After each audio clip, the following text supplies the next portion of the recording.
hardest thing right now is trying to come to terms with the fact that I just have this feeling that I won't get to reap what I sow. That I am doing stuff, but no, I won't hear the words, "Good job, I'm proud of you, you're doing good work." Maybe I will.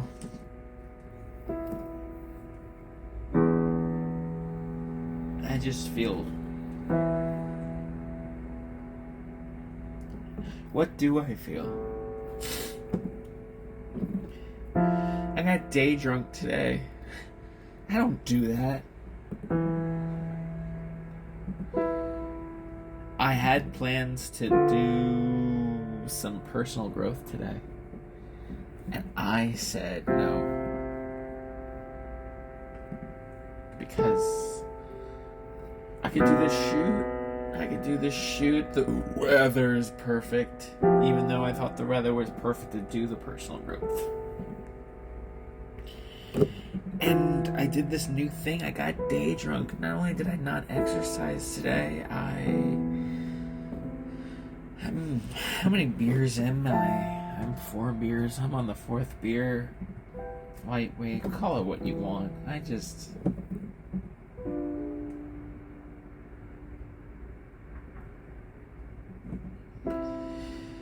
It's out of character for me to do this.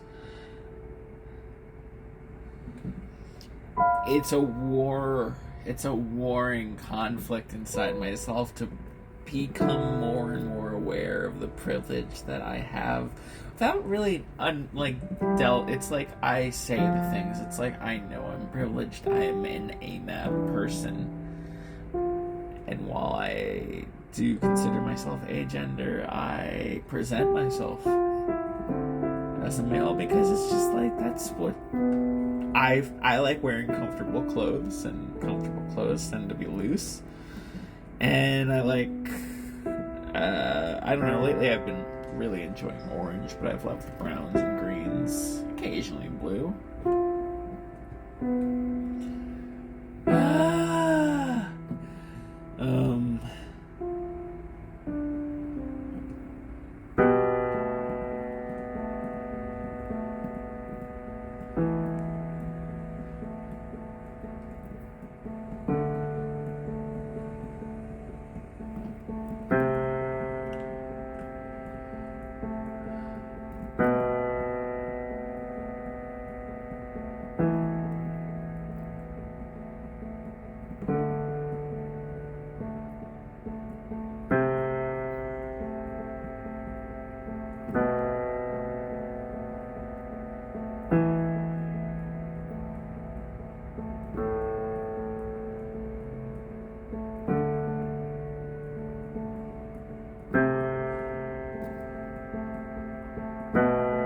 Call it privilege. I moved to a beautiful town before the internet really kind of kicked off. So I got to experience what rural Montana was like city Montana was like, before everybody with all the money moved here and could start making it like California. And I don't really have anything against California, but it's like, why not? It's like everyone's treating land like, I feel like internet sites where it's like, I remember going to different sites, I'm like, oh, this site has such a unique identity, and that's what it is. Now all the sites are just mirrors of each other, and now people from California are making Montana feel like California. It's like, Montana's different. Just let it be its own thing. You can be rich and live here, but like, why are you putting weird boutique shops where shirts cost $80 and we can't afford beef? We can't afford beef. Beef, like getting like a Costco thing of beef now is like $28. It's a lot. I mean, when you think about the life of a cow, it's actually pretty cheap, but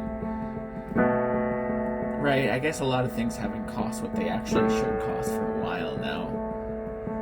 Like, I shouldn't be able to buy grapes for $14 because I didn't plant it. You gotta plant those things. You gotta water them, you gotta weed them, and you gotta maybe spray pesticides on them, but like, it still takes manual labor to care for a grape plant. And then harvest them, and not only harvest them, but then ship them. And they need to end up in a store in my town. And then I go there and I give them $14, and it's like, maybe if your field is big enough, I understand, like, oh yeah, you grow enough of it, I guess it's cheaper. But there's that weird thing where US law lets you pay agriculture people less because, I don't know what, it's probably some racist reason. It's probably like, well, it's mainly Spanish or Mexican workers, so we could pay them less than minimum wage because we just have that power. I mean, we are a country that was founded on 400 years of slavery. We made contracts with Native Americans and then just said, you know what, fuck it. Andrew Jackson, I think it was. It's just like, you know what, we're just gonna take it.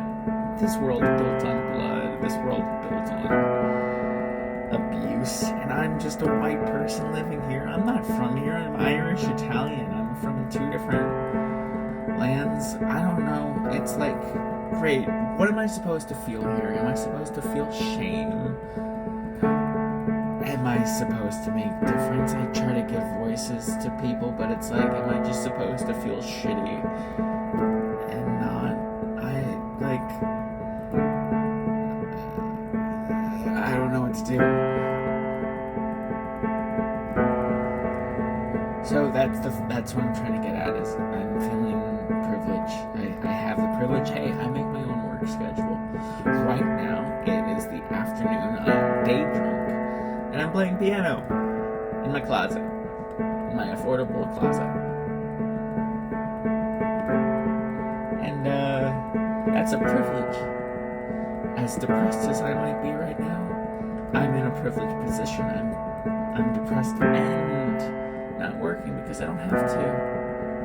But I have to work tomorrow, and that's killing me. It feels like like death, and it's like all I have to do is sit at a desk for 8 hours and get paid a really good rate. I feel like I want to die. And here's the weird thing that most people don't understand, unless you're feeling it, is that I don't want to be the hand that does it, and I don't want to get shot, and I don't want to die. I just feel like I'm dying all the time. There's part of me that's like, yeah, I have this great vision for the end of the show. The end of the show, it's gonna be this great vision, and it's gonna end with me, and maybe that will happen, but there's a part of me that feels like I'm gonna die before that happens. And if it happens, this is a miracle. I don't know. I'm on Medicaid, and that just got slashed. And sure, I work enough to be legible or eligible. But, that's just another privilege of mine. To be believed on by a previous generation member who's like, you know what, we should hire this person. Because it kind of takes the people before you to lift you up. And if you're the best, kind-hearted person, if there's not somebody else from the previous generation who wants to support you, you're kind of like really going uphill. If you even get the chance, because like, what if you were born in Palestine? And then, like, you're just being bombed by American bombs, and then it's just told it's not a genocide. They actually captured terrorists. You know those 60 people who got captured on, what was it, October 8th or 7th? That's totally justifiable why we can keep bombing this country and then not calling it a genocide. Sure, they're not taking names, and they're not putting in a registry, because I remember in school they said a genocide is when you are doing calculated numbers. You're getting names of people and documenting them and then getting rid of them. I don't know if they're doing that in Palestine, so maybe it's not technically a genocide by the definition of what a genocide is, but also definitions can change. And you are just bombing people who are not fighting you. fighting you. They're just colonizers colonizing. Just like my ancestors were not necessarily colonizers. What? They're all from the East Coast. I'm the first in my generation to really be out west. So in a way, it's like I'm a colonizer. There's people here before. But I feel like maybe I don't know, maybe I'm different because I'm trying to help the people who are here and I'm encouraging people to be a part of here. Is that just what I'm telling myself to make it seem like I'm not a bad person? I don't think I'm a bad person. What do you do when the population is overcrowded? Because right now everything seems to be like, let's make everyone really horny by having just really attractive people being very sexual online. And then because a lot of people died during COVID, and like if we had all those people die, we need more people to have babies because we need workers for a while. We still need workers, and I need you to procreate. So we're not going to tell you to have more babies, but we're going to just get you so horny all the time so that you're always thinking about it, because everyone knows babies happen by mistake.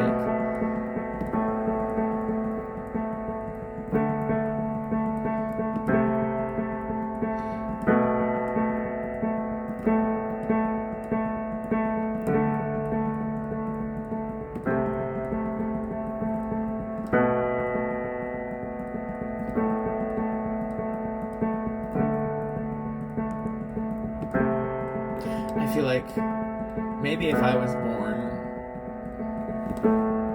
let me rephrase that.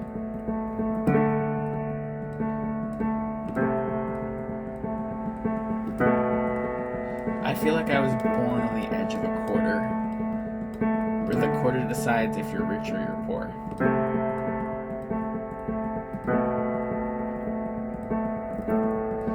And somehow on my flip, the quarter landed on its edge.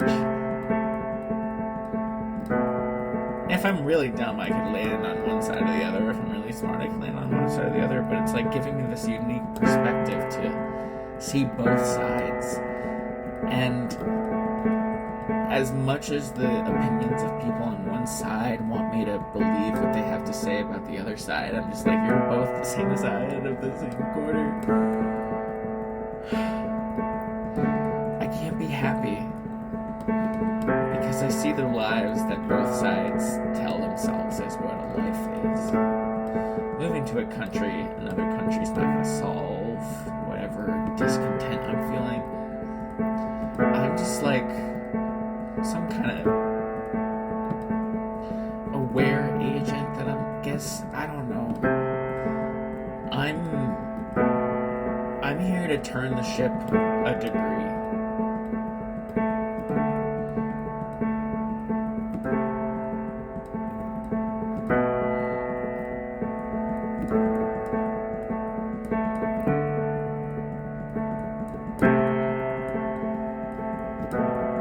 The people who built the staircase of my building, I don't know who built it. I don't know who was the architecture of building these really tall steps in my building. But I like that it's a conversation point. I have a neighbor who always tells me, and I always forget the number, he's like, there's 42 steps in this building. They're very tall steps. Everyone says they're very tall steps. And I kind of like that that's a conversation topic. It's like, yep, my building has tall steps. Because I think this town didn't get building rights until, building code until the 90s.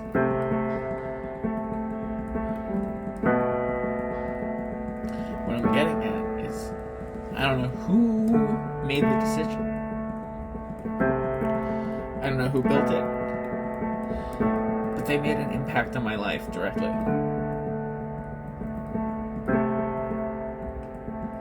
And maybe that's what I am.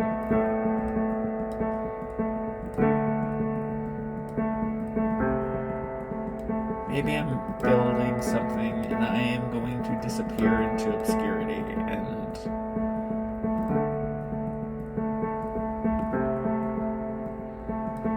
how did you feel about that? I don't Like, I feel like I like the idea of building something for the next generation, but what I really want to say is that I want to be loved now. But I don't even know how to be loved. Because I feel like every day that I go through a growth, it's like, okay, I'm a different person than I was last week. How do you love somebody that's always changing?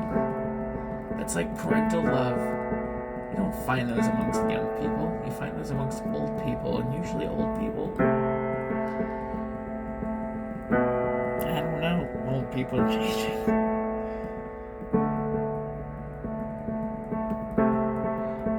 I don't know how to be loved, or what kind of love would make me feel satisfied.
The only art that people want to listen to, the kind of art that melodically sounds nice. It's through all the work that I do, I'm really realizing that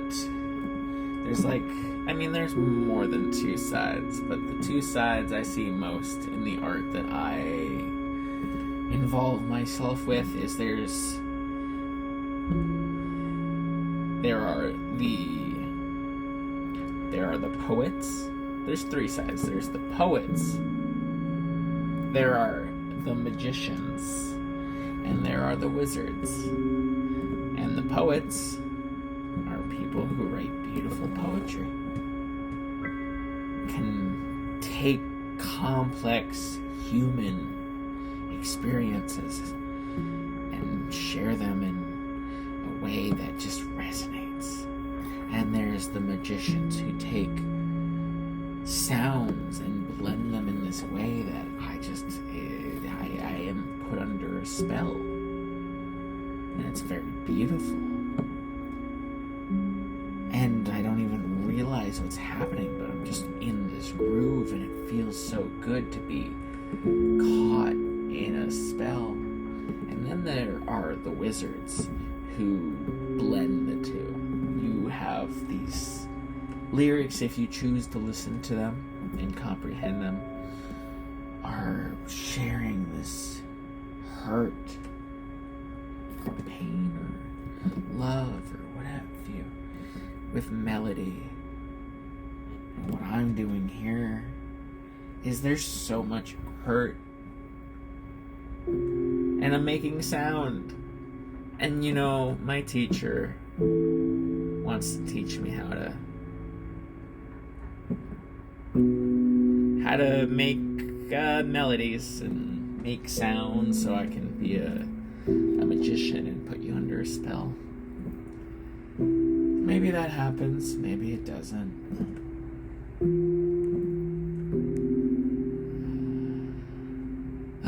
But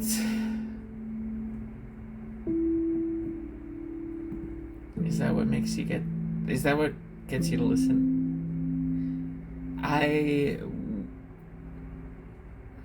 I speak into this void with this hope deep, deep down in my chest that somebody is listening to me right now. But like a time traveler, the person listening cannot speak with me.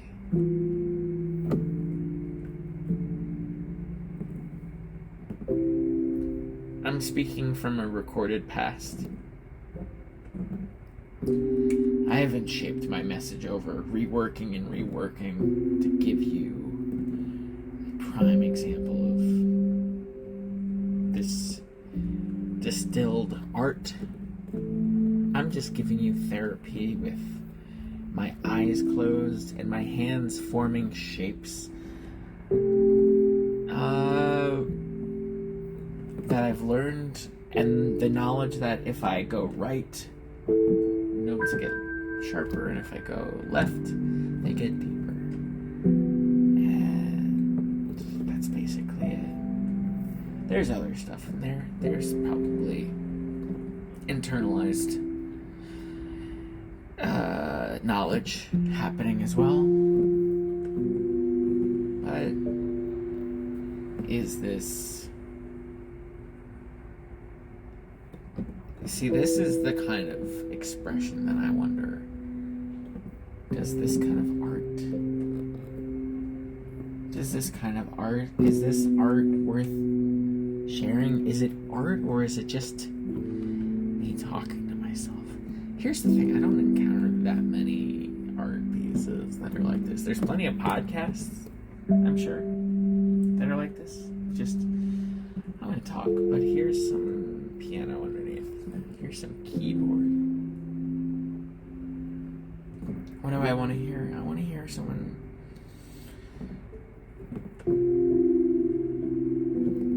My parents aren't dead at this time of recording.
no libido, where sex doesn't dominate thinking. What is love? What do I want? How do I want to be loved?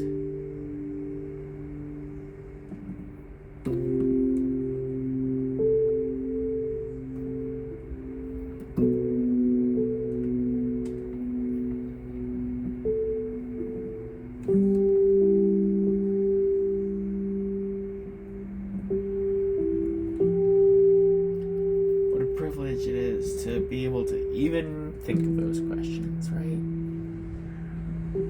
I'm constantly conflicted with those thoughts of, because I'm in such a privileged position, I shouldn't think about my personal struggles because I am so much better off than other places. I have a house. It's affordable. No, it's not a house, it's an apartment, but I like to call it that. I have a home that I don't share with anyone, and it's affordable.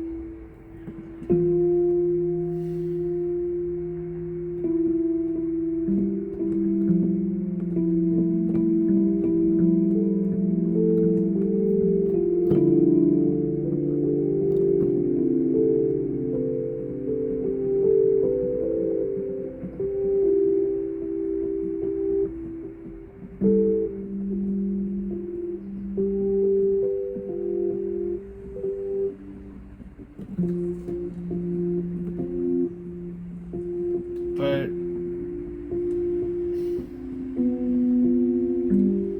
are we supposed to struggle? Is that the point of existence? Because let's just say, for the white man, the 80s, let's say the 80s was a great time to be a white, straight man who wasn't Italian, as Bo Burnham would say. I'd say that. What did they do with it? What did they do with the opportunity? You got, I don't know, lazy, and then things got hard again. Was it ever good? It was good. It was better for some people. It's like they got the opportunity, they got lazy. Is that the case, or is it just that we need struggle, or we become complacent?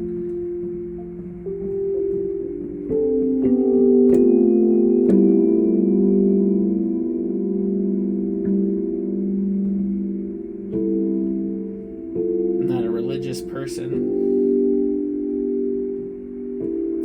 but if there was a God, I would hope that it feels like being loved by my parent as a child, because I have no idea how one finds that again.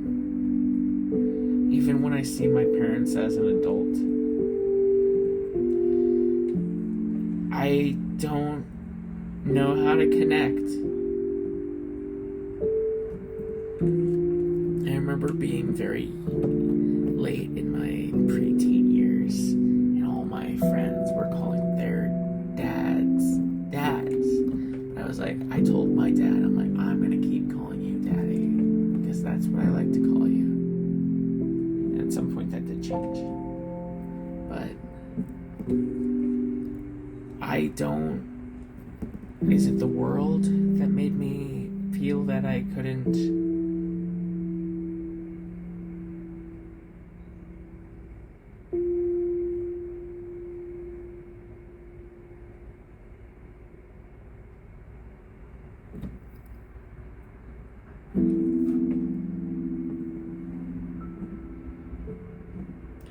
let's say somebody listening there was like, oh, this person's definitely depressed.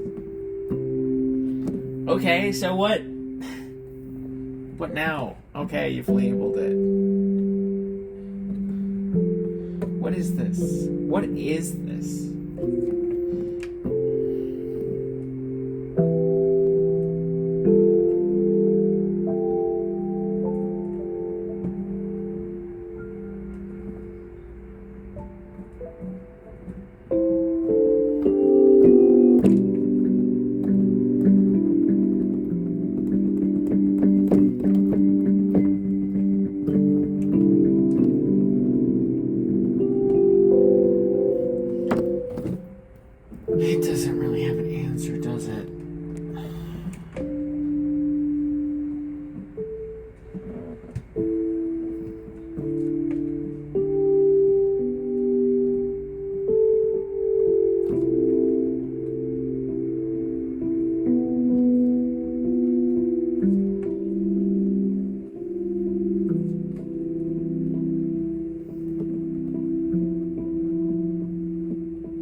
definitely happier now than if I didn't do this show.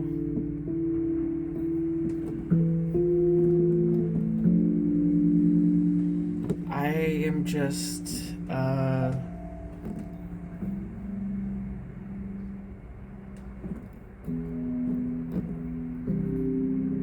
in the doldrums.